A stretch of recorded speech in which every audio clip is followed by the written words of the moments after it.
Hey everybody, I'm here to help you do keto cooking the easiest way possible. Hey, so let me start out by saying I am just a guy who likes to cook. I am not a nutritionist. I know the nutritional information and the macros because of what is on packages and what is in MyFitnessPal when I put the food items in there.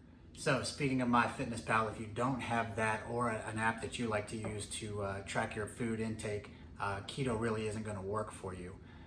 If you're using keto to lose weight, which is what people start it for, you still have to know how many calories you're taking in. Just eating red meat and protein all day long isn't going to help you lose weight if you're eating 3,000 calories of it a day and you're not expending more than that in energy.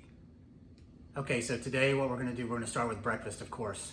Today we're going to make a breakfast sandwich, which is, and you've probably seen this recipe before, and if you haven't, well, here you go. It's a 90-second bread, and when I say bread, that's I gotta know on keto, the one thing you miss is bread or crackers, anything like that with flour in it. So we're gonna make the 90-second bread, and then we're gonna make a breakfast sandwich with it. Okay, so let's get this straight. When I say 90-second bread, it's not gonna take you 90 seconds to make it, but it's gonna take 90 seconds for it to cook. So I got all the ingredients here. Butter, these are ingredients also that you're gonna need for almost every keto recipe you make. They're staples. You need to keep them well stocked in your refrigerator. Butter, eggs, bacon. I like my bacon thick cut. That's one slice cut in half. Almond flour, baking powder, and then a little bit of mozzarella cheese. The other thing you'll notice is there are some things that I use a exact measurement for, and there's some things that I don't.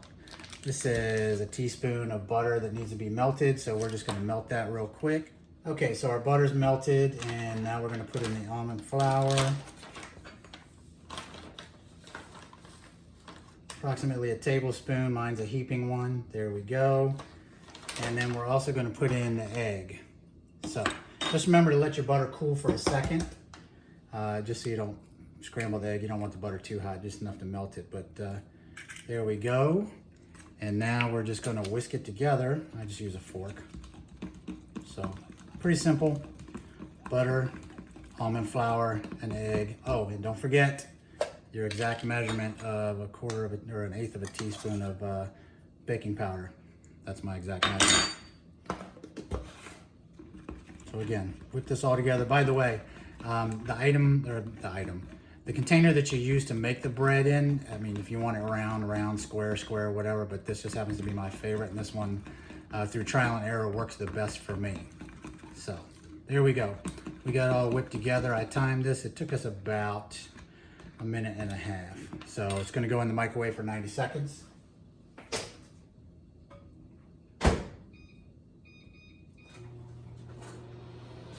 Okay, so our 90-second bread is done in the microwave. Careful when it comes out, it is a little hot. Depending on how much butter and how much baking powder you put in, it depends on how much it will actually rise.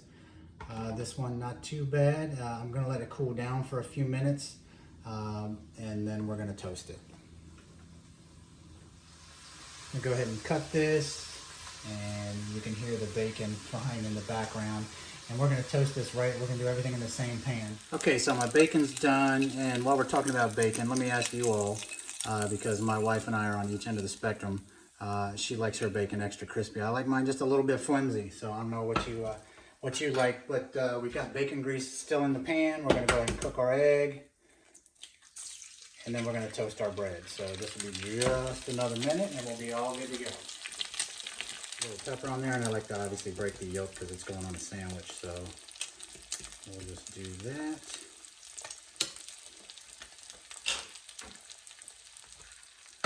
Okay, by the way, do you know how to tell when an egg's ready to flip? When it's halfway done, obviously. I have no idea how to tell that by looking at it. But let's give it a little flip. Oh, look at my skill. Okay, while it's in there and hot, I'm going to go ahead and give it, it's an eighth of a cup of mozzarella cheese. That is a breakfast sandwich. You got to have cheese on there, right? Okay, so now all we have left to do is to toast our bread a little bit. Same pan again. Just give it a little bit on each side. Okay, so here we go. We got our bread, our 90-second bread, one slice of bacon cut in half, our egg and our cheese. And again, another one of those questions of the world. Does the bacon go on top of the sandwich or on the bottom of the sandwich? I mean, doesn't really matter, but there is your easy breakfast sandwich, keto style. By the way, don't ever trust anybody who doesn't eat their own food. That's pretty good. Okay, so you can see I put the recipe in here for a breakfast sandwich. It is 578 calories for that one sandwich.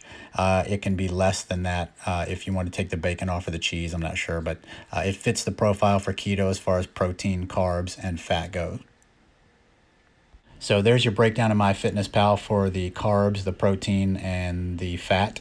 I hope you enjoyed the video. I hope you love the sandwich if you decide to make it, and I'll have some more recipes coming up soon.